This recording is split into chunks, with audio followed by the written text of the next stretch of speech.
nós estamos entendendo como ação cultural, e literária e artística do SESC, é oportunizar a vinda de poetas considerados populares, os poetas populares, os artistas populares, né?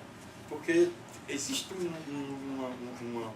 uma coisa assim que a gente não entende bem, esse negócio de poesia popular e poesia erudita.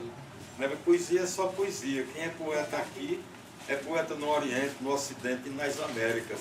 Então, porque você nasceu no interior e porque você nasceu aqui, se ele for poeta, ele é poeta mesmo e acabou. Se ele pode ter nascido em qualquer local. Né? Então, nós fomos convidados para bater um papo aqui com vocês, um papo relaxado. Eu sou sertanejo, sou de Sertânia, região que é Moxotó, que justamente divide. Ela faz fronteira com Pajeú e com Cariri. O Marquinho, que vai falar depois, de São José do Egito, que é justamente uma terra que tem a bênção dos deuses, porque não é brincadeira nascer 3 irmãos geniais, que são os poetas repentistas, os violeiros repentistas, aquele pessoal que vive do poder da palavra, e muitos deles só comem quando cantam. Isso que é muito importante na história dessa poesia dita popular. Mas esse negócio de popular erudito é papo para outra conversa. Mas, de qualquer forma, os 3 irmãos batistas que nasceram, que são de São José do Egito, né? Que é uma região riquíssima na cultura dita popular, na poesia popular. E o Marquinho também é de poeta, é escritor e é de família poeta também. Porque é o seguinte, esses irmãos batistas, né, que é Louro, Otacílio e Dimas, eu trouxe umas fotos aí para depois mostrar a vocês, eles, é o seguinte, alguém já deve ter escutado falar, ou conhece, né, claro, a Serra do Teixeira. A Serra do Teixeira é uma serra que divide 2 estados nordestinos. Do lado de cá é o Pajeú pernambucano e do outro lado da serra o Cariri paraibano. E ali ela divide esses 2 estados. E ali envolve várias cidades que até hoje não se explica direito, mas existe alguma tentativa de explicação porque tanto poeta na região. Por exemplo, do lado de cá, do lado de Pernambuco, da Serra do Teixeira, aí existe São José do Egito, Itapetim, Itabira, Afogado da Engazeira. E são cidades de pequeno porte, mas que têm uma riqueza imensa desse bem imaterial, que é o que vale mais dentro da vida da gente. Né? Porque o bem material se acaba. Né? Homem de bens se acaba, mas o bem imaterial, que é justamente a poesia, que é uma revelação.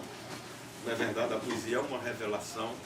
Isso aí é mais difícil de você encontrar. E é o bem maior, é o patrimônio essencial e cultural da humanidade, os poetas. Né? E lá nasceram não só a família Batista, que são os irmãos Batista, mas os Marinhos. Bom, é uma cidade composta de vários poetas. Poetas não só existe a família Marinho e nem a família Batista. Lá em São José do Egito, por exemplo, que é uma referência, onde eles nasceram, é uma cidade que todo mundo é poeta, é incrível. Quem tiver a oportunidade de conhecer, é incrível. Eu mesmo já andei nas madrugadas de São José do Egito, 2 horas da madrugada, e a gente encontra uma bebinha, 2 horas da madrugada, chama e ela vem e recita um soneto para você. Quer dizer, isso é uma coisa muito, muito incrível, assim, para que as pessoas saibam esse bem material que nós estamos falando. Então, esses 3 irmãos batistas, filhos de pessoas simples, mas só que, pelo lado da mãe, esses 3 irmãos, aí eles que descenderam da Serra do Teixeira, fala-se que tem mais de 100 poetas na família. Isso é uma notícia inédita no país. 100 cantadores. Não é brincadeira, né? Uns 100 poetas cantadores. Essa família Batista. Os que tem mais de 100 cantadores. Agora veja assim, só para vocês terem uma ideia, como foi que esse pessoal surgiu, por que tantos poetas ali, por que a Serra do Teixeira, e por que a Serra do Teixeira, que negócio é esse? Serra tem em todo canto, tem da Borborema, tem a Serra aqui de Mimoso, tem a Serra da Rússia, que podia ter poeta também. Mas é o seguinte, pessoal, a Paraíba, o estado da Paraíba, foi, na época dos judeus, no século XVI, foi considerado o estado onde tinha a maior concentração de judeus do Brasil. Toda a Paraíba, que não era só o estado da Paraíba, envolvia também o Rio Grande do Norte. Então, o que foi que aconteceu? Na época da Inquisição, da perseguição aos judeus, aos cristãos novos, então eles lavraram, como se diz na gíria de hoje. Eles tiveram de correr por causa dos olhos de rapina da Inquisição. Pernambuco também tinha, mas Pernambuco era mais visto, porque tinha um centro econômico maior, era mais conhecido, porque era mais desenvolvido. Então eles migraram para a Paraíba. É tanto que não foi só um século, mas que 3 séculos a Paraíba era conhecida como terra de judeus. Não é brincadeira. Então o que foi que aconteceu? Quando a Inquisição começou a apertar e a perseguir os judeus, então eles lavraram, e um judeu cristão novo, chamado João Nunes da Costa, fugiu com sua família e foi se embrenhar na Serra do Teixeira, porque só tinha índio, e era um local que só entrava mosquito mesmo, e inseto, porque era fechada a serra. Ele correu para lá, para se livrar da Inquisição. E o que foi que ele fez? Então ele começou a desenvolver o pedaço onde ele foi morar com a família. João Nunes da Costa. Vejam bem, esse cidadão começou a plantar frutas, cana-de-açúcar, mandioca, e começou a trabalhar a terra, entendeu? Da maneira mais artesanal, e terminou criando e procriando, como é justamente a vida de todos nós, como diz esse irmão. Entendeu? Então, lá foi quando nasceram Agostinho Nunes da Costa e Agostinho Nunes da Costa Filho. Quer dizer, muita gente aí, o pessoal que é de São José aqui, que escuta falar sempre, é que, por exemplo, o primeiro cantador que a gente conhece no Nordeste, que chama para a gente entrar nessa família, que foi esse judeu, João Nunes da Costa, que desenvolveu a Serra do Teixeira e criou família, e progrediu e procriou. Então essa família foi se expandindo, por isso que alguma parte foi caindo do lado do Pernambuco e outra parte foi caindo do lado do Cariri paraibano. Pajeú pernambucano, que é onde tem o rio Feiticeiro, que é o rio Pajeú, e o Cariri paraibano também, conhecido por grandes poetas, inclusive o maior de todos os tempos nesse país, que chamava-se Severino Lourenço da Silva Pinto do Monteiro, que foi o maior poeta repentista do país de todos os tempos, pelo menos até hoje. Esse do lado do Cariri. Então, o que foi que aconteceu? Eles começaram a procriar, e depois, por isso que essas cidades como Folgado da Engazeira, Tabira, São José do Egito, essas cidades foram se enchendo de poetas. Por isso que ainda hoje você vai, por exemplo, em Itapetim, você vê lá uma pousada com o nome Pousada Nunes da Costa, que foi justamente o João Nunes da Costa, que era judeu. Então eu estou querendo dizer como foi que surgiram esses homens aqui que estavam empulhando todo mundo. Vocês não vinham dentro, que negócio é esse? Então, a família Nunes da Costa era uma família que o judeu é inteligente em toda parte do mundo. Nós sabemos muito bem disso, né? Que os judeus, a inteligência da terra, desde os hebreus, né? Que os judeus são, e bastante perseguidos também, não é verdade? Mas assim, mas a Paraíba era conhecida como terra de judeus. Então, só para continuar, para chegar nos irmãos Batista, uma das coisas que a gente conhece bem aqui, até quem é do Recife também, é a questão das superstições, né? A questão por exemplo, as estrelas do chapéu do cangaceiro é judeu, Porque nós sertanejos somos mais judeus do que índio, somos mais judeus do que caboclo.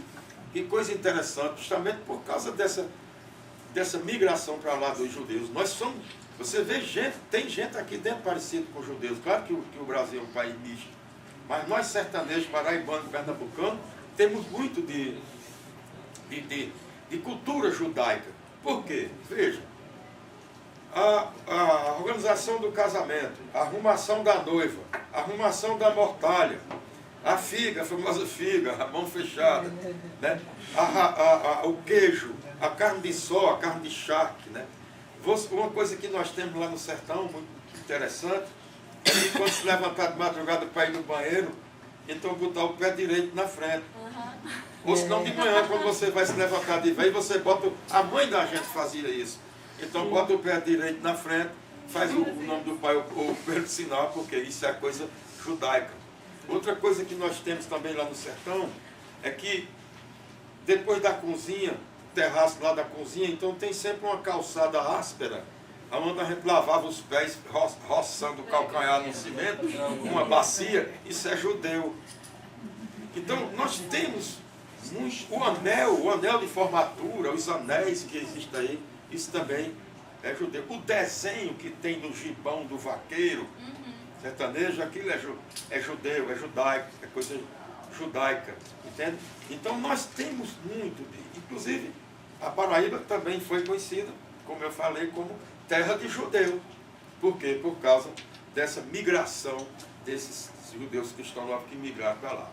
Então, essa família Batista, que foram 3 geniais poetas da palavra, como eu falei, que só comiam quando cantavam, porque eram nômades, viviam andando em fazendolas, sítio, exercendo a mente, para poder futuramente ser um profissional, assim como eles começaram. Então, Lorival Batista era o mais velho dos 3 irmãos. Era Lorival Batista, depois Dimas e depois Otacílio, que era o mais novo.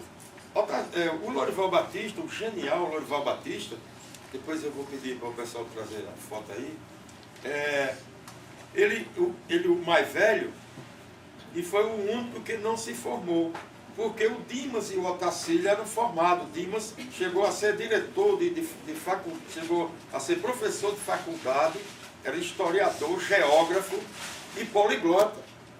Chegou a ser professor de faculdade, diretor de colégio, e deixou muita coisa também que muita gente pegou e hoje escreveu os versos maravilhosos que o Dimas fazia. E o Otacílio, o mais novo, que também era formado. Mas Louro não era formado. Louro não teve formatura. Louro não teve formatura. Mas Louro era o mais profícuo. O único que não estudou, entre aspas, porque ele praticava o exercício da leitura, ele lia muito, ele era o mais profícuo, era o mais genial dos poetas, que depois nós vamos ver aqui quando a gente começar a falar da obra dele, assim, na lata, né? Mostrando na hora, eu quero a capacidade de improviso, o poder da improviso, a presença de espírito, né? O poder do improviso, etc. Então, o Otacílio, a gente pode começar pelo mais novo, vamos começar pelo mais novo, porque é o caçula, então o caçula é o mais mimado. Então, o Otacílio Batista, né, que eu me lembro, eu sei que ele nasceu em 23, não sei se Chico Pedroso se lembra, a data que ele morreu eu estou esquecido agora, mas todos 3 já morreram, né, tanto o Louro, que era o mais velho, o Dimas, o do meio, e o Otacílio. E então, para vocês terem uma ideia do que a gente está falando na prática, então eu vou convocar o poeta egipciense Marquinhos Passos, que é um poeta que também já divulga muito a nossa história, as nossas lendas, né? E a nossa poesia aqui em Recife. Já é um artista bem conhecido aqui no meio artístico e cultural do Recife, divulgando a nossa cultura, que é o que nós estamos fazendo agora, e vamos começar a falar sobre eles mais diretamente. E para você ver a importância que eu falei antes do SESC, né? Porque antigamente só se convidava para falar quem fosse acadêmico, quem fosse professor universitário. Então, mas agora o direito é de todos, e eu acho que antes tarde do que nunca, mas o SESC já trabalha, já faz tempo que o SESC trabalha não só aqui, mas a nível de Brasil. Então eu queria que Marquinho começasse a declamar alguma coisa do Otacílio Batista, que era o mais novo dos irmãos. Boa tarde a todos. Quero agradecer mais uma vez a Rita Marisa pelo convite da gente, que é realmente, como ela já falou, o SESC tem essa visão cultural para incentivar aquelas pessoas que produzem cultura, no caso específico da poesia. Sobre o Otacílio Batista, como foi o mais novo dos irmãos, e que também Ézio já falou até que ele foi quem levou o nome dos 3 irmãos Batista a ser conhecido no Brasil inteiro, cantou para o Papa, ele já cantou aqui para o Papa, cantou para Roberto Carlos, juntamente com Oliveira de Madeira, né? O Otacílio Batista, para exemplificar a obra de Otacílio Batista, ele, numa cantoria, que antigamente a cantoria de viola, eram 2 cantadores de viola que ficavam aqui, um com a viola do outro lado, e na mesa uma bandeja, para arrecadar dinheiro. Eles faziam versos elogiando as pessoas, para a pessoa chegar, se levantar e colocar o dinheiro na bandeja. Era a paga dos cantadores. E quem não colaborasse, se você estivesse elogiando a pessoa não colaborasse, ele fazia um verso com a pessoa. E quando também colaborava, eles também faziam um verso elogiando. No caso, no começo de uma cantoria de Otacílio Batista com o cantador Josué da Cruz, eles estavam demorando muito a começar a cantoria, e Otacílio, depois de uns 15 minutos, eles afinando a viola e pensando em fazer os versos, aí Otacílio disse: "Vamos, Josué da Cruz, que o povo está esperando. Os teus versos como estrelas no firmamento brilhando, e os meus como vagalumes se acendendo e se apagando." Isso é a sextilha, né? Mas Otacílio, como era o artista dos 3, ele tem um dos poemas famosos de Otacílio Batista, todo mundo conhece aqui, que foi até musicado por Zé Ramalho, e foi tema da minissérie Lampião Rei de Cangaço, que é o mote: "Mulher nova, bonita e carinhosa, faz o homem gemer sem ser cintura." Acho que todo mundo conhece essa música, né?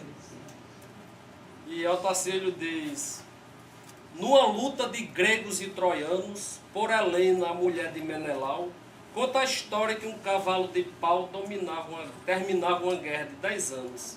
Menelau, o maior dos espartanos, venceu Paris, o grande sedutor, humilhando a família de Heitor em defesa da honra caprichosa. Mulher nova, bonita e carinhosa, faz o homem gemer sem sentir dor." Alexandre, figura desumana, fundador da famosa Alexandria, conquistava na Grécia e destruía quase toda a população tebana. A beleza atrativa de Roxana dominava o maior conquistador, e depois de vencê-la, o vencedor entregou-se à pagã mais que formosa. Mulher nova, bonita e carinhosa, faz o homem gemer sem sentir dor. A mulher tem na face 2 brilhantes, condutores fiéis do seu destino. Quem não ama um sorriso feminino desconhece a poesia de Cervantes. A bravura dos grandes navegantes enfrentando a procela em seu furor. Se não fosse a mulher mimosa flor, a história seria mentirosa. Mulher nova, bonita e carinhosa, faz o homem gemer sem sentir dor. Virgulino Ferreira, o Lampião, bandoleiro das terras nordestinas, sem temer a perigos nem ruínas, foi o rei do cangaço no sertão. Mas um dia sentiu no coração o feitiço atrativo do amor. A mulata da terra do Condor dominava uma fera perigosa. Mulher nova, bonita e carinhosa, faz o homem gemer sem sentir dor. Aí vem a parte jocosa de Otacílio, que ele diz: "Na velhice o sujeito nada faz, a não ser a igreja que visita. Mas se acaso encontrar mulher bonita, ele troca Jesus por Satanás. Lembra logo dos tempos de rapaz e lhe pede, me ame, por favor. A resposta que vem é, não senhor. Sua idade passou, deixe de prosa. Mulher nova, bonita e carinhosa. Faz o homem gemer, sem sentimento. Esse é o Otacílio.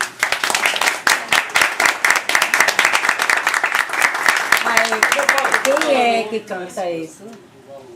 Quem é que canta? Zé Ramalho, né? Só para descontrair um pouco, Lourival também tem aquela como eu disse, aquela parte humorística de Lourival, de Otacílio. Otacílio fez uns versos com o tema, que é um modo de uma linha só. O valor que o peido tem. Ele diz, um peido é bom toda hora, sem peido não há quem passe. A criança quando nasce tanto peida como chora. Um peido ao romper da aurora não troca com ninguém. Toda noite eu solto uns 100 peidos grandes e pequenos. Já conheço mais ou menos o valor que o peido tem. Um velho já moribundo nas agonias da morte soltou um peido tão forte que se escutou no outro mundo. O peido roncou no fundo igual a pico de trem. O velho sentiu-se bem, levantou-se sem demora e disse, eu já sei agora o valor do peido tem.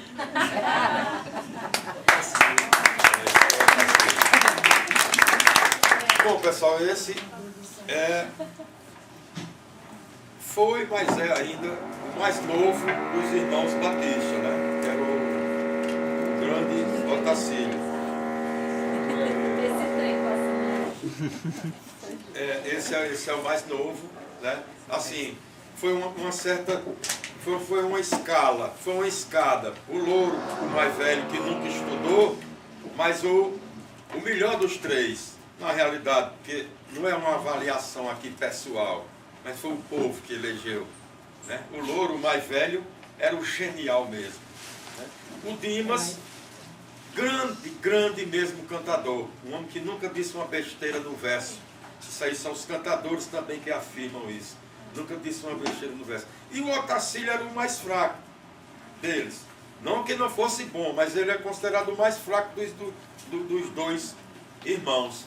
Mas foi ele que deu nome aos dois irmãos. Ele, por ser o mais novo, era mais ousado, era o caçula, meteu a cara no mundo, andou muito com Oliveira de Panelas. Alguém deve conhecer a Oliveira de Panelas.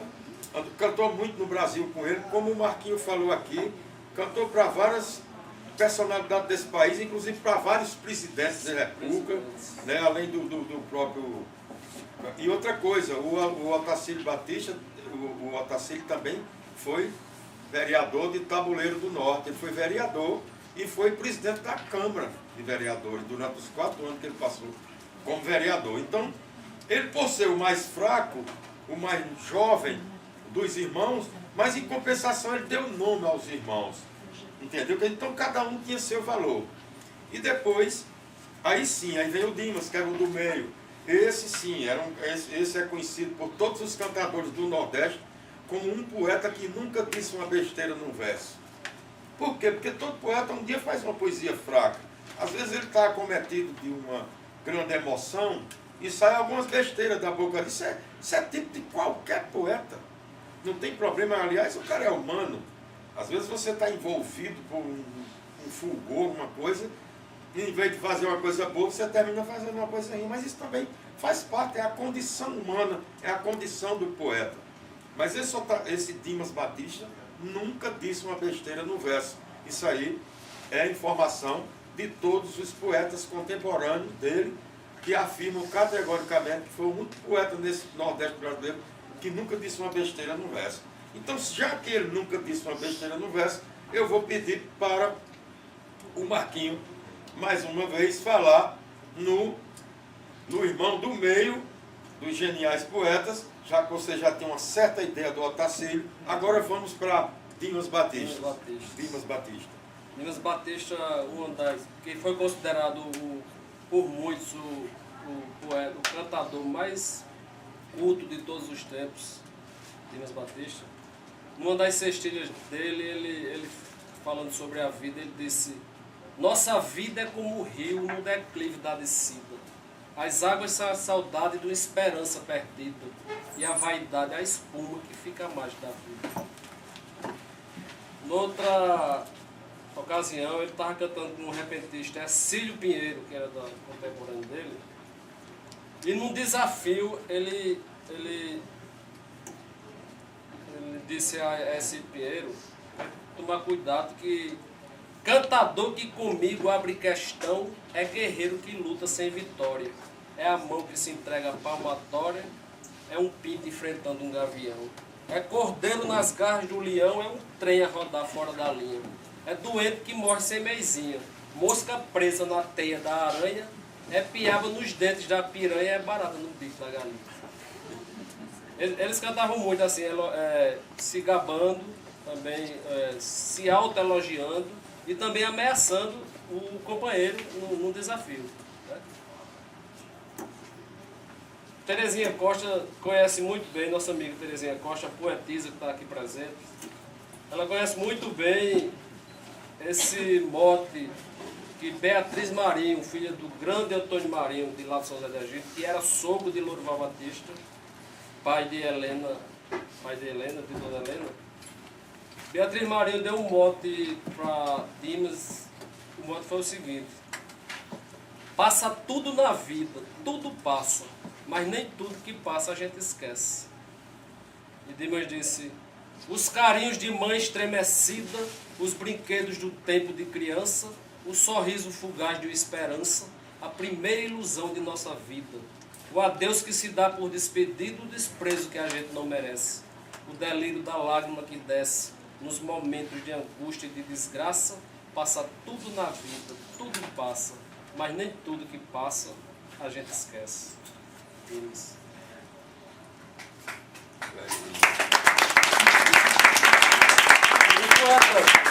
O poeta Dimas, também o repentista, ele era conhecido por muitos na época como o rei do galope. Era o grão violeiro, o rei do galope, Dimas Batista. O galope, que eu acho que muita gente aqui deve saber, o galope é uma décima, cada verso tem 11 sílabas poéticas, ou seja, as sílabas fortes.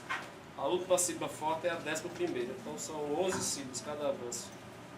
E ele disse ele filosofando sobre a vida, ele diz: percorro os quadrantes do sul e do norte, buscando a verdade jamais atingida, percebo que a morte precisa da vida, assim como a vida precisa da morte. No campo da luta só vence o mais forte, no entanto o mais fraco. No campo da luta só vence o mais forte, no entanto o mais fraco precisa lutar. Prossegue na vida dos filhos no lar, produz outras formas de vida na cova, conforme o processo que a tudo renova, assim como as ondas na beira do mar. Sobre o pensamento ele fala: meu raio de ação tem um campo sem fim, precedo a ciência que em tudo se expande, atinjo no espaço um impulso tão grande que a luz não se move diante de mim.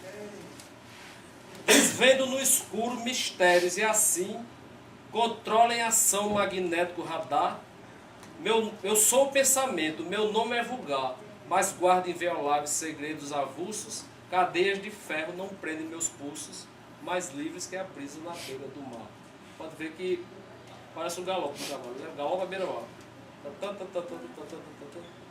Dimas era um dos mestres. Hoje é considerado um dos grandes galope à beira-mar, é o poeta Geraldo Amanso, né?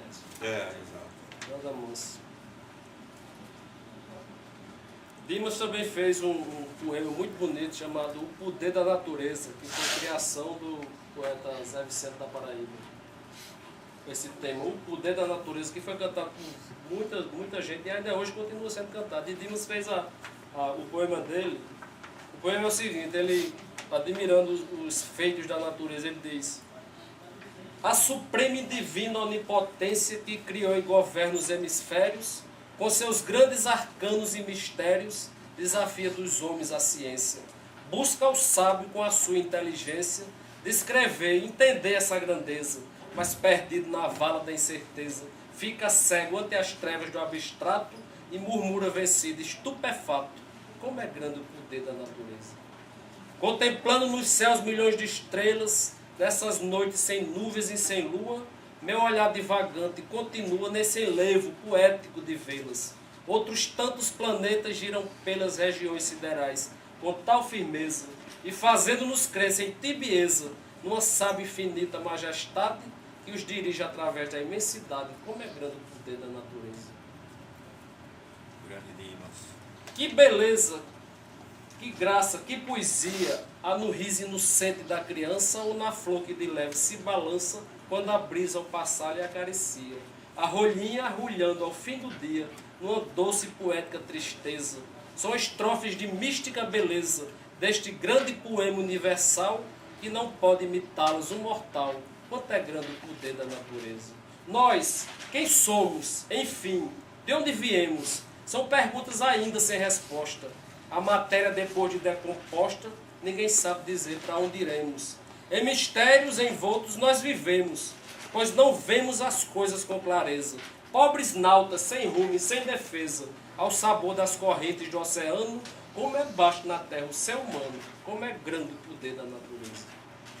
As abelhas dão prova bem fiel de um perfeito sistema social, num trabalho incessante, cada qual desempenha por ordem seu papel, fabricando em segredo doce mel, com perícia, cuidado e sutileza. É tão bom seu sabor, tal a pureza, que supera os de açúcares mais finos, até mesmo nos seres pequeninos. Como é grande o poder da natureza. Qual a coisa que em graça se compara à lindeza, finura ou esplendor de um belo e minúsculo beija-flor, essa joia de Deus, mimosa e rara. O seu voo é veloz, mas quando para, mostra voando parado mais destreza. Suas asas têm tanta ligeireza que se beijam a flor sugando pólen, ninguém pode as ver quando se bolem. Como é grande o poder da natureza. João de Barro, bem alto, faz seu ninho, preparado de argila e argamassa, com as asas e os pés o barro amassa, e a colher de pedreira é seu biquinho. Quem teria ensinado ao passarinho construção de tão sólida firmeza, que lhe serve de abrigo e de defesa, contra o sol, contra a chuva, contra tudo, pequenino arquiteto sem estudo. Como é grande o poder da natureza. Anunciando o começo da invernada, como é lindo em janeiro ou fevereiro, fuzilar o relâmpago primeiro, ribombar o trovão, pai da coalhada. Trina alegre na mata a passarada, só o feio urubu sente tristeza, coacham sapos do açude e a correnteza, muge o boi, ladra o cão, rinche o cavalo, cacareja a galinha, canta o galo. Como é grande o poder da natureza. Por instinto, somente, uma lagarta longo fio finíssimo fabrica, e um casulo tecendo nele fica, sem ter fome nem sede, toda farta. Muitos dias depois é que se aparta do envoltório no qual estava preso. Ao romper o casulo, que beleza, sai voando bonita borboleta, branca, parda, amarela, azul e preta.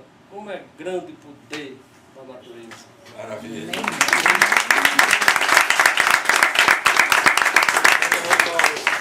Bom, pessoal, esse foi o Dimas, né? O segundo irmão, né? E antes de entrar no genial mesmo, no maior de todos, no Lourival Batista, o louro do Pajeú, o rei dos trocadilhos, porque o Lourival Batista, além de improvisar, ele trocava as palavras, somava, diminuía, multiplicava, tudo isso tirando da cabeça, isso não é brincadeira, né? Mas assim, só para explicar mais um pouco a vocês a questão que ele falou na cestilha, falou no galope, né?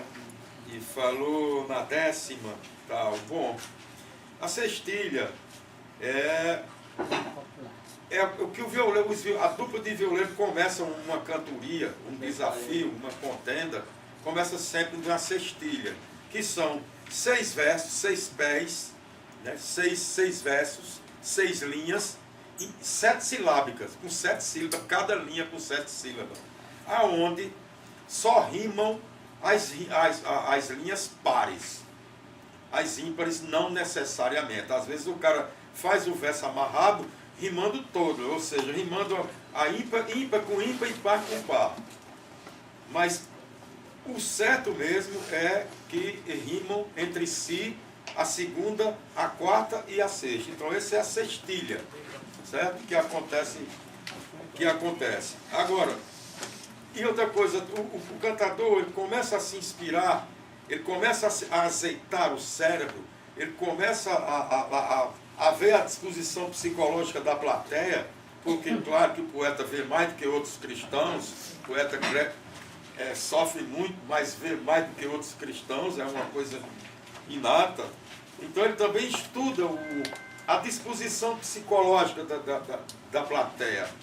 Entende? Então, eles vão cantando em sextilha, ali eles estão ligando o carro, entendeu? E acelerando para poder dar partida, para poder entrar no mote. E o que é o mote? Porque ele falou aqui no mote, e pode ser que alguém aqui não saiba bem o que vem a ser o mote. O mote é o seguinte, o mote é a mesma coisa de um tema, porque quando tem uma dupla de violeiros cantando, alguém diz assim, fale sobre essa biblioteca. Isso é o tema, é o assunto. Aí eles vão cantar em sextilha sobre esse aspecto, as pessoas, os livros, que são os mestres mudos, que não se cansam de ensinar, na verdade. Todo mestre cansa, mas os livros são mestres mudos que não se cansam de ensinar. E o que é o mote? O mote é um tema metrificado. Porque você diz assim, fale sobre essa biblioteca. Então você está dando o assunto para que ele se inspire e vai fazer seus versos de improviso. Mas se você diz, eu gosto desse ambiente porque ele me atinge, então você já está dando o mote. Então ele tem que terminar com o mote que... Ou a biblioteca do Sesc é um ponto cultural. Você está lá... Aí ele já metrificou o assunto, não é verdade? Então o mote é um tema metrificado, certo? O mote é o assunto metrificado. Só para vocês terem, para quem não conhece. E o galope é interessante porque o galope existe, ele já existe há tempo dentro da cantoria de viola, dos gêneros de viola, porque são vários gêneros. Antes, há 10 anos, 20 anos, tinha 36. Hoje todo mundo inventa seu estilo, todo mundo inventa seu gênero de cantoria, de modo que já tem muitos. O cantador também faz isso, cria gêneros de cantoria. E o que é o galope? A beira-mar. É o seguinte, tinha dois cantadores que se chamavam Zé Pretinho. Tinha o Zé Pretinho do Tucum, que é no Ceará, e tem o outro Zé Pretinho, que a gente chama morador de fazenda, que ajudava, que tem a casa do fazendeiro e tem a casa do ajudante, que chama morador, que é o cara que toma conta da fazenda do patrão. E esse cara era cantador. Então ele veio, fala-se que ele foi a Fortaleza pela primeira vez, ele é um cantador, repentista, morador, humilde do seu patrão, lá no sítio, que era um coronel, naquela época era tudo coronel de patente.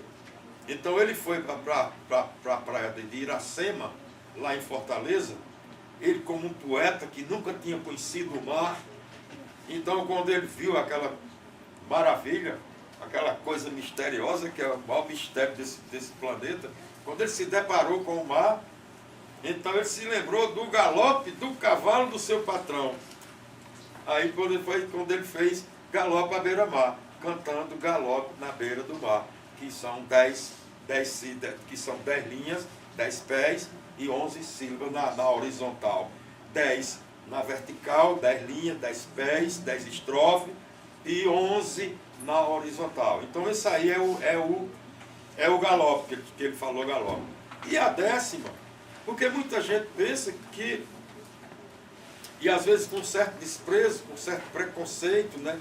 Porque diz que a poesia rimada é uma poesia que prende muita pessoa, que bom mesmo é o verso livre, né? Porque aquilo ali limita a pessoa, o verso, né? Etc. Isso é muito discutível também, né? Porque às vezes até engrandece mais ainda, pega um mote tão bonito e ele desenvolve aquele mote tirando de dentro de si, arrancando de dentro de si. Então, a 10ª, que os nossos cantadores exercitam e cantam, que é um gênero de cantoria nordestina, pernambucana, do Pajeú, essa 10ª veio dos poetas clássicos, que é o próprio Martello, que foi professor de Bolonha e que criou o Martello, que é uma 10ª, que é Jaime Martello, e os poetas nordestinos, brasileiros, nordestinos, pernambucanos, do Pajeú, também pegaram esses gêneros se inspiraram, mas as 10ª, né, e veio de Martello, que era o professor de Bolonha, que vieram, a 10ª veio dos poetas clássicos, da poesia clássica. Então não tem para que esse preconceito.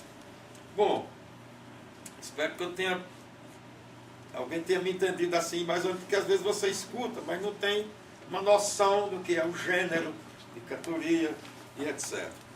Agora, pessoal, vamos agora para talvez até um deleite, porque realmente Lorival, o Louro do Pajeú, né, o rei dos trocadilhos, né, o grande Lorival Batista, o genial poeta Lorival Batista, tanto ele foi gênio, tanto ele foi genial no verso de improviso, como na prosa.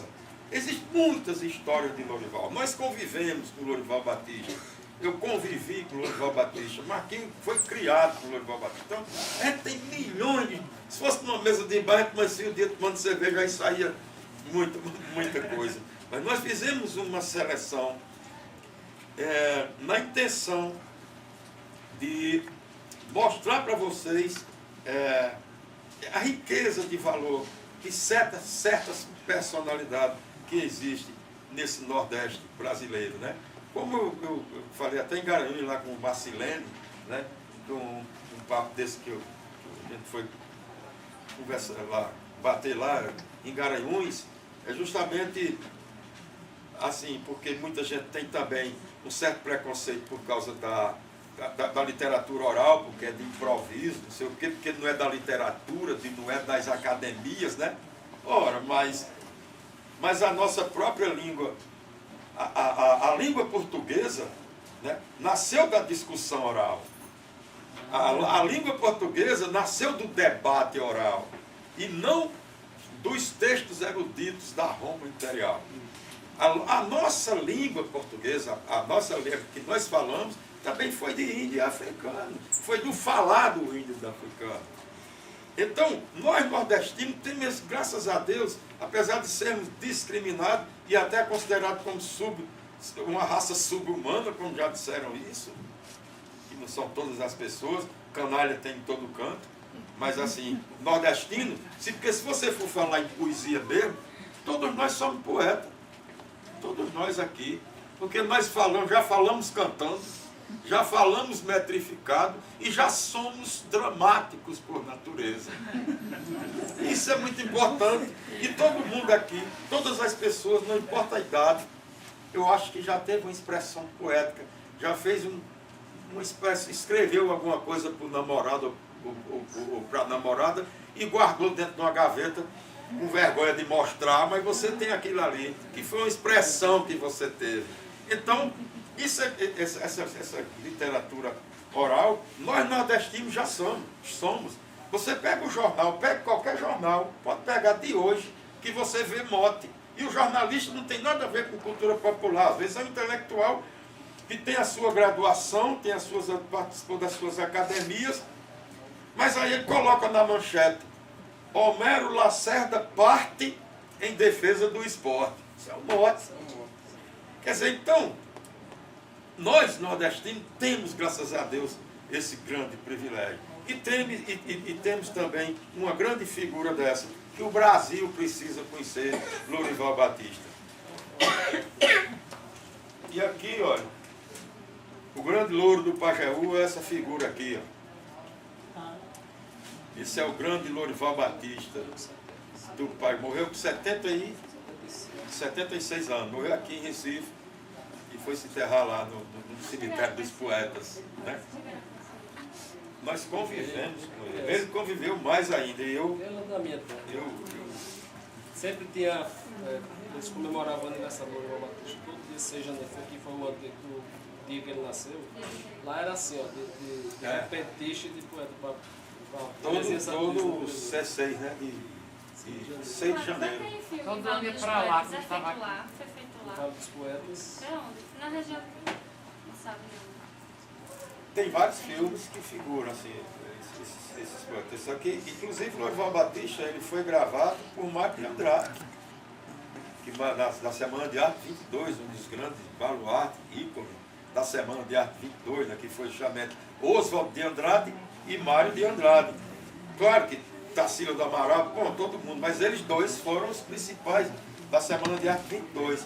Só que o Oswald de Andrade era o mentor, o intelectual mesmo da pesada. E o Mário era o pesquisador. Por isso que veio para o Nordeste, foi no Rio Grande do Norte, gravou com o Lourival Batista. Lourival Batista que era um jovem. Aqui é Lourival Batista e Dimas. Não sei se dá para vocês verem daí. É o irmão dele, é o Dimas, né? Esse é o Louro e o Dimas.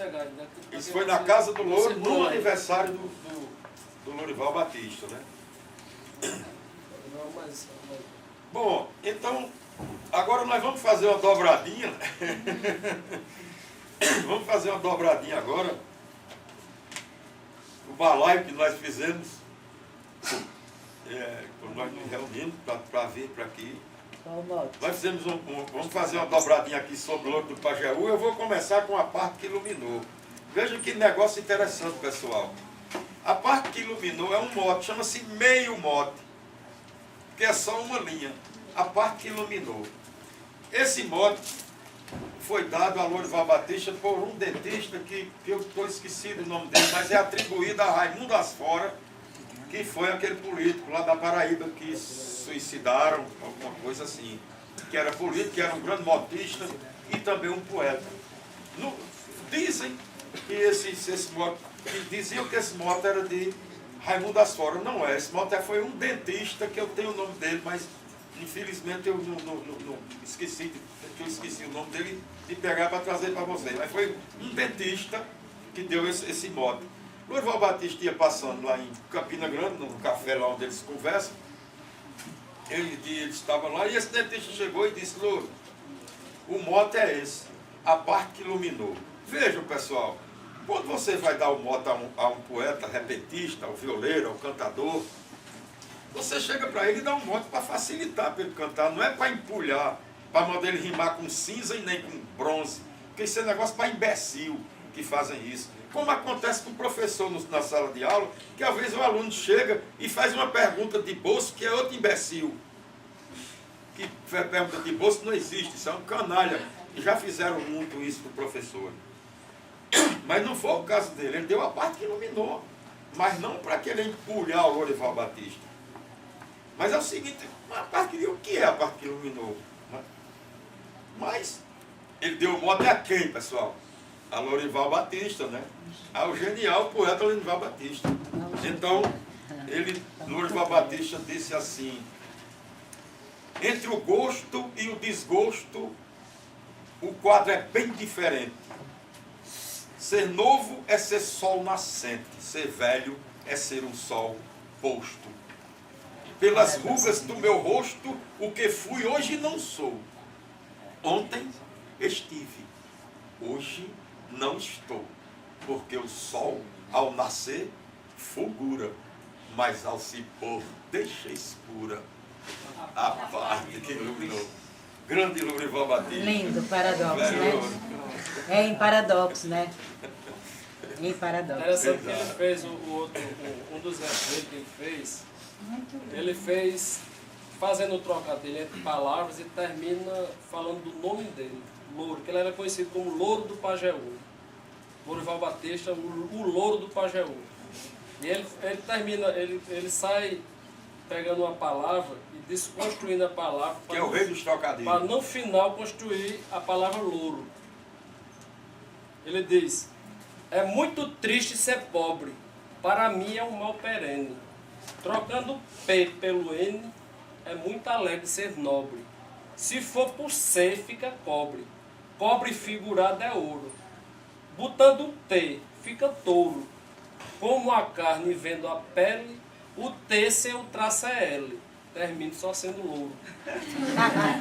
Agora o interessante é que ele fala isso de repente, é na hora, não é decorado não, ele cria na hora, como os grandes poetas fazem isso. Os repentistas eles criam na hora. Isso poder ele preparar em casa, decorar e dizer, como eu estou dizendo aqui. Poder dizer, não, é meu, graças a Deus eu não tenho essa capacidade. Eu já fico com a capacidade de vocês declamarem isso, assim, essa tudo. Porque assim, ó, no primeiro que estava falando, meu Deus, tá isso. Imagina ele criar na hora. Exato. Bom, sim, ela, Clarice falou aqui, mas depois que a gente terminar, está facultada a palavra para quem quiser perguntar alguma coisa. É o maior prazer do mundo a gente responder na medida Se quiser bater no da nossa palmo, gente, baixou quem quiser improvisar aí. Essa capacidade, esse que o Marquinho declamou para vocês agora foi justamente mostrando a habilidade, a genialidade de um poeta que, além de improvisar, ainda troca as palavras e ainda termina se lamentando e dizendo que terminava só sendo louro, que isso é uma coisa genial. Outra vez ele estava cantando com um parceiro, um colega lá, e ele disse...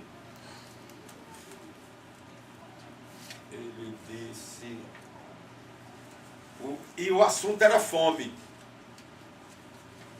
Aí, quando eles estavam falando sobre a fome, o Lourival Batista com o parceiro dele falando sobre a fome, aí o parceiro dele disse um verso lá, aí Louro disse assim: e por falar em fome, eu em 15 fui nascido, que ele estava cantando o Mourão, depois a gente fala sobre o Mourão. Aí Louro disse: e por falar em fome, eu em 15 fui nascido. Que em 15, né, pessoal, houve aquela fome mesmo, quem tem livro de Raquel de Queiroz, que fala sobre a fome, etc, etc. E aí Louro disse: e por falar em fome, eu em 15 fui nascido. Aí o outro disse: no ano de 16 fui também aparecido. Aí Louro disse: 15 com 16, juntando os dois dessa vez, o 31 está batido. Quer dizer, o cara, além de somar, ainda fala no jogo tradicional. Era outra característica de Lourival, era fazer soma com aquela agilidade mental que ele tinha. Ele uma vez estava cantando com um poeta chamado João Batista. E João Batista, isso no ano de 1942. João Batista cantando com ele, terminou a sextilha dizendo que só tinha 23 anos. Aí quando foi no ano de 1967, aí ele terminou a sextilha cantando com o mesmo Lourival. Terminou a sextilha dizendo: só tenho 36 anos, sou mais moço que um amigo. Aí Lourival se lembrou de 1942. No ano de 42, vejam bem a agilidade mental. Em 42, contigo, cantei a primeira vez. Já faz 25 anos. E tu tinhas 23. Somando é 48, não passa de 36. Lourival era incrível, mas... Tudo de novo, né? Ele... Pinto do Monteiro, como o Wes já falou sobre Pinto do Monteiro, que era o rei do repente, o maior repentista de todos os tempos, e já perguntaram a Pinto do Monteiro quem era o melhor parceiro dele, ele disse que era o Lourival Batista, Pinto do Monteiro. Uma vez, Pinto do Monteiro, quando estava de lundu, que a gente chama lundu, quando estava com raiva, ele não falava com ninguém, Pinto. Ele às vezes respondia com gestos. E perguntaram a Pinto, uma pessoa pediu para Pinto descrever os 3 irmãos Batista. Aí ele disse, e ele calado. Aí o cara disse: Otacílio Batista. Aí ele fez. Os versos bons, outros mais ou menos. Dimas Batista, ele fez. Sem dar uma palavra. É sempre bem feito. Se Lourival, ele fez. Ganha todo mundo. Então, Pinto do Monteiro cantando com Lourival, Pinto disse uma cestilha assim,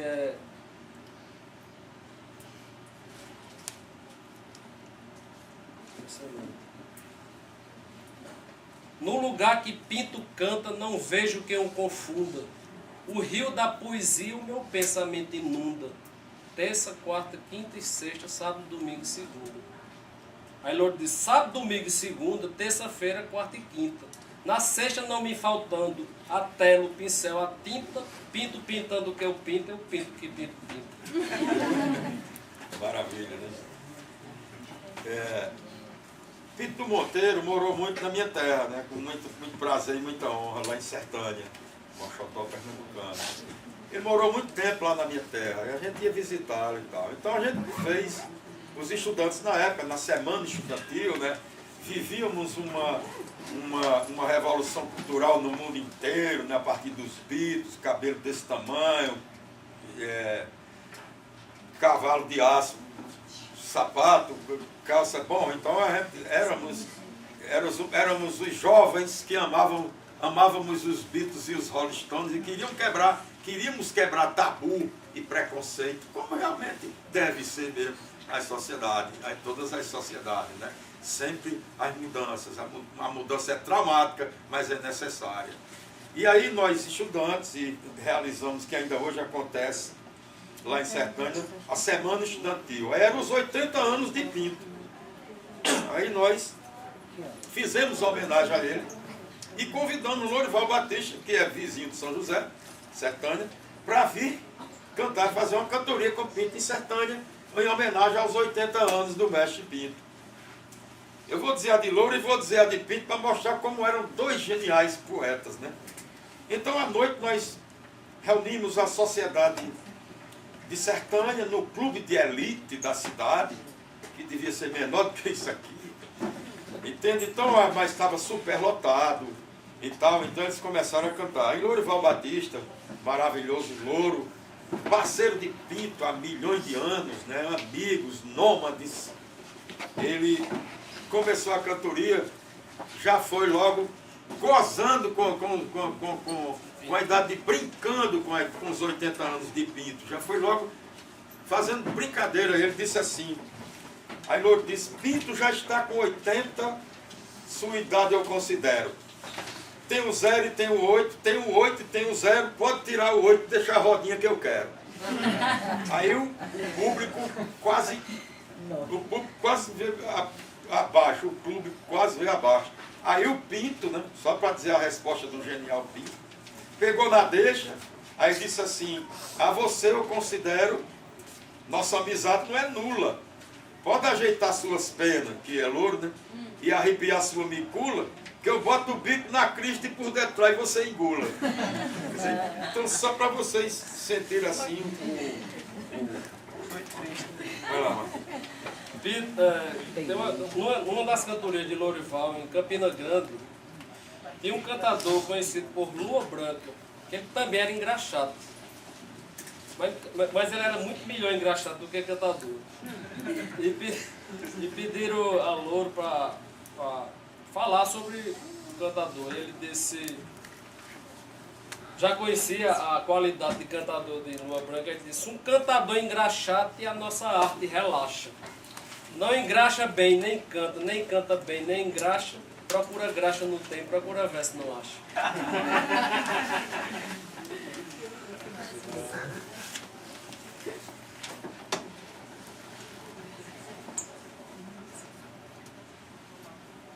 Certo. Tá. A gente vai só dar vamos fazer o seguinte, a gente termina essa página para poder passar para a plateia. Só tem essa mesmo, milhões. A gente passar para a plateia. Pronto, Marquinhos, pode aumentar a velocidade. Outra cantoria de Louro, ele estava cantando, tinha dois sargentos escutando a cantoria. Aí um colocou o dinheiro na bandeja, duas notas na bandeja, aí ele disse, as notas desse sargento eu gostei de recebê-las. Espero que estas 3 fitas se transformem em 3 estrelas, subam dos braços para os ombros e esteja vivo para vê-las. Aí o outro sargento, já chateado com o Lourival, que estava o Lourival chamando ele para colocar na bandeja. Aí o outro sargento saiu, sentado na bandeja, ele disse, esse aí não será nunca nem capitão, nem tenente. O galão que ele merece é um galão diferente, é um pau com 2 latas, uma atrás e outra na frente.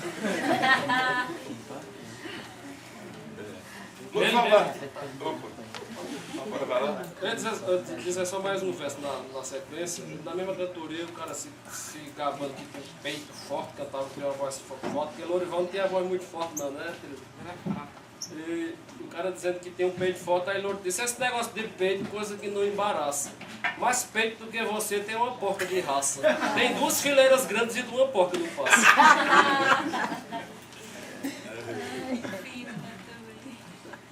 Olha ali, olha, Lourival, o verso do Juvenal. É a peleja. Que aqui tem Melena, sair de São José. Então vamos para o verso de Juvenal, né? O Lourival Batista, todo cantador, isso acontece com a dupla de cantores também, de cantor. Né? Você está cantando com um cabra ruim, você termina cantando ruim também. Não é você enfrentar um cabra bom, porque você enfrentar um cabra, você vai declamar com um cabra ruim e termina declamando ruim. Né? Chico Pedrosa sabe muito bem disso. Aí Lourival Batista estava cantando com um cidadão, um cantador chamado Juvenal. E Juvenal não cantava nada. Nada mesmo. Louro morrendo de improvisar e Juvenal cantando decorado e não cantava nada. Aí Lourival, claro que se irritou, aí terminou dizendo assim, disse, os versos de Juvenal é como milho cozido.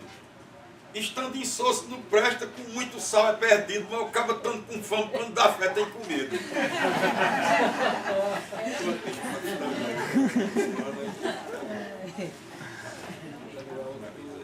Então, tenho vários versos aqui, mas como o tempo urge, Só precisa falar também.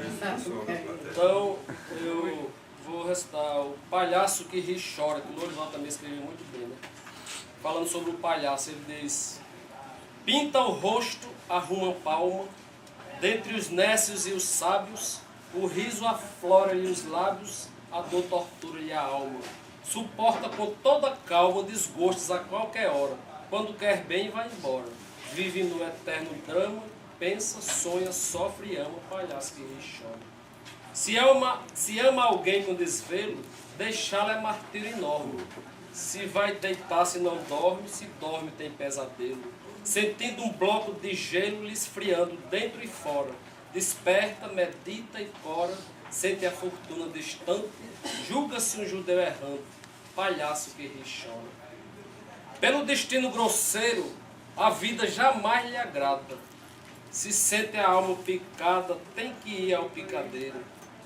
Não pode ser altaneiro, não tem sossego uma hora.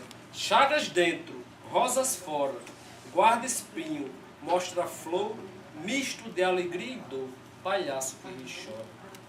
Palhaço, tem paciência, que da planície ao pináculo, esta vida é um espetáculo, todos nós a assistência. A falta de consciência, gargalhamos qualquer hora, choramos sem ter demora, sem ânimo, coragem e fé, porque todo mundo é palhaço que ri e chora.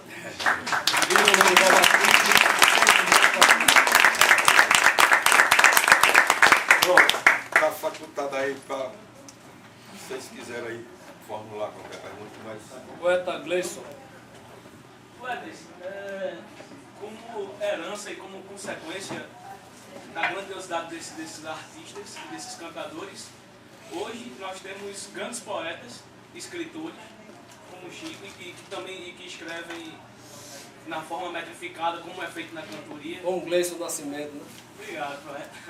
E como é feito na cantoria, e também, como consequência disso, novos cantadores surgiram, grandes novos cantadores. E vocês falando da grandeza de Pinto e de Lourival, eu queria saber quem vocês gostariam, ambos, de ver cantando com Lourival. Poetas, cantadores de hoje, de ver cantando com Lourival. Quem vocês acham que batia de frente e segurava a rédea? Era difícil, viu, poeta? Mas tem dois poetas que eu acho, dois repentistas, que cada um na sua característica, mas que davam para... Aliás, tem vários, mas eu vou dizer só dois, que é daquela região. João Paraibano e Valdir Teles. Se eu for contar, se eu for relacionar... Já cantaram com o Louro, acho que ele perguntou assim. Esses que já cantaram com o Louro, ou que ainda parceiro dele. que Não, os nunca não cantaram. Os que não cantaram. Os que não cantaram, Falamos. ah, sim. Vocês têm algum em mente? Rapaz, Tem quem vocês não nossa cantou com o revista, Louro, acho que só depois que o Louro morreu, eu acho. Porque o Louro Batista cantou Não, com muita é o gente. seguinte, cada época, né? Na literatura a gente chama estilo de época, né? Cada época tem seus deuses, tem seus poetas, etc. Né? A conotação, de qualquer forma, é outra. Por exemplo, hoje nós temos os nonatos, né? Que já são empresários, já deixaram até a cantoria, mas como eles são bons mesmo, estão construindo outra forma de expressão poética em forma de canção. Então eles estão escrevendo, já são empresários, já são donos de bandas, etc. Agora sim, poeta, dois cantadores assim que subsequentes seriam assim que não chegaram a cantar com o Louro tanto assim, mas que se fosse hoje ainda são, não digo jovem, mas de uma idade ainda que podia não enfrentar Louro, porque Louro e Pinto era difícil enfrentá-los. Mas assim, seria José Luiz, que deixou de cantar, hoje é um advogado bem sucedido lá no Rio Grande do Norte, né? Foi o cara que disse: amor alegre assusta, causa riso, provoca queixa. O amor que menos custa a saudade que deixa. Esse é o João. Então Zé Luiz deixou de cantar porque ele estudou e foi ser advogado, etc. E o outro é o doido, Lourinaldo, o doido de coração.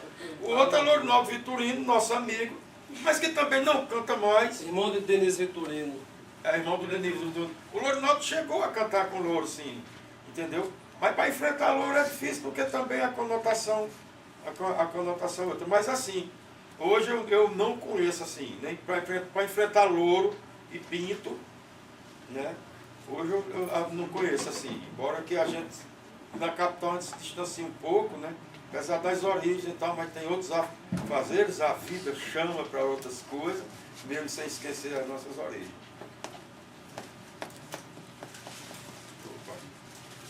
Eu queria, assim, eu já tinha feito uma anotação com relação ao martelo agalopado, que logo um pouquinho mais adiante você falou do martelo espanhol. É, o Jair. Exato. Este martelo da Espanha tem alguma coisa a ver, parecida, com Cantos de Rondo? Que Eu tem acredito um Neruda, que tem um livro de Neruda que tem Cantos de Rondo. Eu sei. Mas é Olha, da tem a região. ver. Tem a ver. Não necessariamente ou ao pé da letra. Porque, por exemplo, a cantoria de viola aqui no Nordeste, ela hoje não, porque em consequência da mídia, né, da velocidade da informação, dos Facebook da vida, mas assim, há uns 15 anos eu fui ser jurado de um festival de cantadores em Teresina, né? E fiquei surpreso, apesar de conhecer os daqui todos, né? Conhecer de cozinha e de fofoca. Só conhece o outro quando começa a fofocar.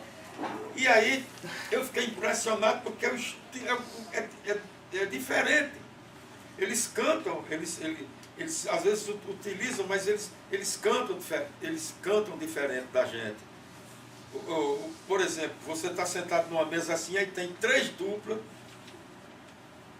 Aí tem uma dupla cantando aqui com várias pessoas, aí tem outra mesa ali, é outra dupla. Então, não é assim como nós estamos conversando agora, ou se tivesse uma dupla aqui. Mas com relação à métrica, à rima, e a oração, e o conteúdo, e o contexto, varia de acordo com a cultura. E a cultura, né? Varia de acordo com a cultura. Se você for lá para o Minho, lá em Portugal, para a região do Minho, ou do Baixo Alentejo, então você vai ver a cantoria que é daqui. Mas se a gente for agora assistir agora mesmo, a gente vai ficar sem entender direito. Porque varia muito dependendo da cultura. Mas que tem a ver, tem, né? Porque todo açude é irmão do outro.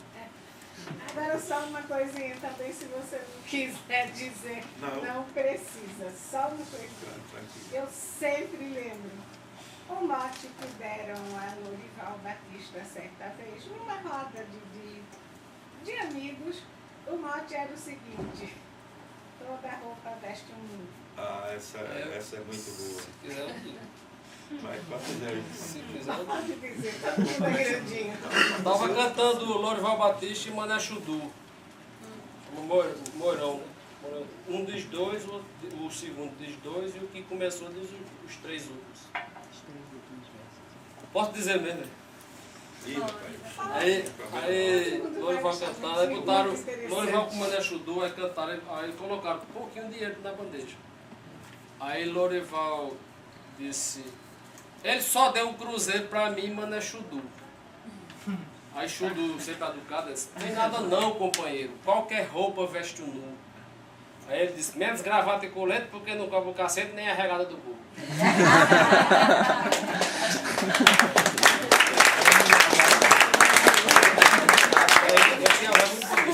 Quem faz a coisa feia é a malícia, né? Isso aqui é uma coisa cultural, né? Literária. Não tem nada a ver. Aqui. Teve isso, foi? Tem mais alguém? Quem seria o genial atualmente? É que você é classificado como gênio ultimamente? Os novos poetas? Não, gênio não. Genial, nós temos João Paraibano, que ele citou agora, nós temos um General da Mansa. Genial, mas gênio. Ivanildo Vila Nova pode ser genial. Gênio não, genial. Por que Ivanildo Vila Nova? Porque ele foi um divisor de águas. Ivanildo Vila Nova é o mais intelectualizado dos cantadores, é um cara que lê, começou a ler, vendeu revista numa banca de revista lá em Caruaru, começou a entrar em contato com Leo Lene, leu teatro também, Grotowski. Então ele foi um cara dado à leitura, mas não só isso. É porque ele foi um divisor de água, porque ele valorizou o cantador. O cantador não era valorizado, era marginalizado, era olhado com maus olhos. Inclusive o próprio Câmara Cascudo, eu trouxe aqui até para mostrar a vocês, Vaqueiros e Cantadores, isso é um clássico da literatura popular desse país. De Câmara Cascudo, que todo mundo sabe que foi um grande escritor norte de Rio Grande. Isso aqui fala muito, mas ele tem uns preconceitos dele aqui, ao dizer que o cantador era farofeiro, mentiroso, mulherengo, andava com a faca na cintura. Podia ser por causa até do contexto, né? Mas o preconceito continua, ainda em pequena escala, continua. E Ivanildo valorizou o horário, porque às vezes não tinha hora para cantar, você cantava a noite todinha por uma dormida, o cantador chegava numa cidade, o dono dizia, pagar eu não pago não, você dorme como na minha casa. Aí coitado, ele tinha que fazer isso mesmo, botava a bandejazinha dele lá. Então Ivanildo quando surgiu, ele valorizou o cachê, valorizou o horário e chegou com a consciência de classe. Quer dizer, não era consciência de classe, mas chegou com a consciência. Ivanildo talvez seja um genial. Vinícius Gregório também fez isso com a poesia, né? Depois de um tempo. Eu lembro que estava conversando com o Kernel. Ele estava comentando que algumas pessoas se convidavam, e mesmo, inclusive de lá da terra, convidavam e se convidavam só por amizade, pela colegagem, sem cachê. E ele disse que, como é trabalho, precisava receber cachê porque ele vivia disso e coisa e tal. Então essa valorização Já a influência mesmo Exatamente. Mas é uma coisa que, como era, é uma coisa que precisa melhorar. valorizada. Nós precisamos de mais SESCs, viu? Nós poetas. Tem razão. Mas Agora tem um problema também, poeta, é o seguinte, ainda continuando na pergunta do poeta ali, é o seguinte, mas nós temos, né, poetas que não deixa de ser uma ramificação, mesmo sendo daqui, como é o caso do poeta aqui mesmo, que tem um pessoal aqui em Recife mesmo, atuando, né, diretamente e ativamente, que está também difundindo, divulgando a nossa cultura, no verso de improviso, do poder da palavra. O pessoal está fazendo roda de glosa, que é a glosa, é como se fosse uma cantoria sem viola. Você dá o mote também e o cara é só falando, é sem viola. Você improvisa, dá o mote em 10, agora estão dando uma misturada, mas geralmente era um mote Era um mote em 7 para você improvisar. Faz Mas já 15 tem dias, esse pessoal. Eles fazem Faz igual. 15 dias que eu organizei uma mesa de glosa. A gente. Mas São Não, José é- da Gito, na homenagem porque é a o seguinte, a Tetão. gente faz na brincadeira, na birita, na cerveja, aí, porque é o meio tudo, né? Mas assim, existe grupo já em Itabira mesmo que já viajam para todo canto, já estiveram aqui em Recife, já viajaram para fazer roda de glosa. E tem a roda de glosa que o Agora há Nino pouco, faz né? também, agora há pouco, pelo Plissetão, né, lá com o Wellington lá. Na homenagem que a gente fez ao centenário do poeta Cancão, de lá de São José da Gito, inclusive o Louro João Batista era amigo e fã de Cancão. Na homenagem que a gente fez, a gente, com o apoio da FUDAR, né, do Wellington Melo, a gente fez várias rodas de glosa e vários recitais. E palestra também, falando sobre o centenário do poeta Cancão. A gente fez a roda de glosa em Nazaré da Mata, São José do Belmonte, Petrolina e São José do Egito. E a gente deve estar fazendo agora, viu? Eu não sei se você está sabendo. Na Bienal, na próxima Bienal, que Cancão vai ser homenageado na próxima Bienal, a gente vai. O cara quer que eu organize uma roda de Alberto glosa lá. Fonseca e Robalinho. E Robalinho. Eles querem levar, eles viram lá em Eles viram Petrolina, lá e show ficaram- que o pessoal teve no auditório da faculdade. O pessoal mandou ver lá. Entendeu, pessoal? Ficam vários cantadores, vários poetas, não cantador de viola, vários poetas enfileirados assim, na mesa. Aí a gente, para cada um a gente dá um mote. Para cada um vai começar um mote. O primeiro da quina da mesa começa, o primeiro mote, o primeiro tema que a gente dá. Aí ele faz, aí se levanta, diz o verso e passa o microfone para o outro. Aí faz. Aí quando é no segundo mote, já o segundo que já está dizendo na mesa, começa o segundo mote e assim sucessivamente. Por isso chama roda de glosa, que como se estiver girando. Até o último poeta. Se for 8 poetas, são 8 motes. É muito interessante. Dá 8 motes e dá O 60 Robalinho foi estrofes. impressionado. Assim. Porque o pessoal não conhece, entendeu? O pessoal não conhece. Não é brincadeira não, você sentar numa mesa 12 poetas e chegar ao mote que eles desconhecem, que eles não sabem o que é, e dar o mote e eles se levantar e matar. É maravilhoso isso. Maravilhoso. Alguém tem mais aí? Para não ficar um no lateral. Não, a gente pode falar de Otacílio, de Dimas e de Lourival. O Louro eu tiro o chapéu. Eu tiro o chapéu por causa da linguagem, a cultura dele, muito maior, mas não deixa de ser interessante o que Otacílio fez. Sim. Claro. Dimas também importante, claro. Dimas também tem um direcionamento diferente de Lourival, realmente. Né? Mas os três são grandes. São geniais. São geniais. Exatamente. Não se pode dizer que um é menor do que o outro, não. Cada um dentro das suas características e dentro da sua veia poética, não é isso? Não, claro, assim, porque poeta é poeta e poesia é poesia, né? Agora o povo escolhe, né? Não é uma academia que está escolhendo. O Louro foi muito mais assim, É genial. mais genial do que os dois irmãos, não tenha dúvida. É tanto que o Dimas é incrível. O Otacílio não, o Otacílio desmetrificava, fazia fora de métrica. Mas o outro ele vai Mas- buscar na cultura primeira, né? Na nossa influência europeia. É, Não é isso? Os termos clássicos, etc, etc. exato. Ele foi grande também. Foi. Na Não, maneira e de ele, agir. a importância dele foi incrível. Porque o Otacílio foi quem deu nome aos irmãos. Ele foi quem colocou menor. os irmãos É. à tona. É. Entendeu? Ele foi quem deu nome aos dois irmãos. Não tem a menor dúvida da importância dele. Fez mais de, Maravilhosa, mais né, de, pra 10, mais de 10 LPs. É, exatamente. Como o Lourival Batista diz nesse próprio livro dele, tem vários livros publicados também, inclusive que ele diz que é a Bíblia dos cantadores, ele mesmo diz, né? Otacílio Batista e Francisco Linhares. Né? É. Então ele tem vários.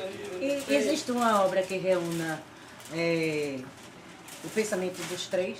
Ou não? Existe. Existe. Existe. Uma Mais de antologia um. ilustrada dos cantadores. Essa aí é uma delas. Otacílio e Francisco Essa é a Bíblia, Linhares. né? É a Bíblia, né? Exato. Mas ele é o que ele chama a Bíblia. Porque aqui tem ele com. Aqui conta tudo, então assim. São 300 cantadores de viola. É, tem muitos aqui. É como se fosse um registro maravilhoso, né? Mas o Macena também fez um trabalho muito o Ivo Macena, que é avô do Giuseppe, né? Giuseppe, ele fez também um trabalho muito bom, assim, entendeu? Um trabalho de pesquisa, né? Assim, nesse todos os ramos tem também quem se aproveita, né? Tem gente que decora uns versos, lança um livro e às vezes altera as coisas, não pesquisa. Isso acontece também muito. Eu acho que nós éramos muito mais felizes, digo nós do interior, né? É quando nós íamos a um peleja dessa, né? Peleja, mas realmente era peleja. Era maravilhoso, porque cada um se aculturava do seu jeito, bebia na fonte, entende? E valorizava a terra. Exatamente. É isso? Pessoal, tem mais alguém? Só Eu pra... queria só uma Então a informação gente encerra com ela. para terminar. Para terminar não, desculpa. Eu queria uma informação. Porque, veja bem, a gente vai a uma apresentação no teatro, festival de cantadores, Dulce, essa coisa, assim. E eu achando parecido, Dulce, minha querida amiga Dulce. E eu achando parecido, eu digo a voz, né? Depois a voz é Dulce. Dulce é minha querida amiga, trabalhamos juntos e fizemos milhões de histórias, graças a Deus. Muitas. Não, mas tem uma história dele, rapidinho, muito engraçada, que a gente trabalhava no Departamento de Cultura da Secretaria de Educação do Estado. E aí, Ézio chegou, eu já trabalhava, e Ézio chegado de Sertânia para vir trabalhar no Recife, no Departamento de Cultura. Aí tinha, naquele tempo, aí a gente mandava comprar lanche na padaria Confiança, que era exatamente ali na esquina. Aí o que é que você... Aí vinha o servente, o pontinho e tal, que hoje não tem mais isso, tem só as terceirizadas que estão lá fazendo a limpeza.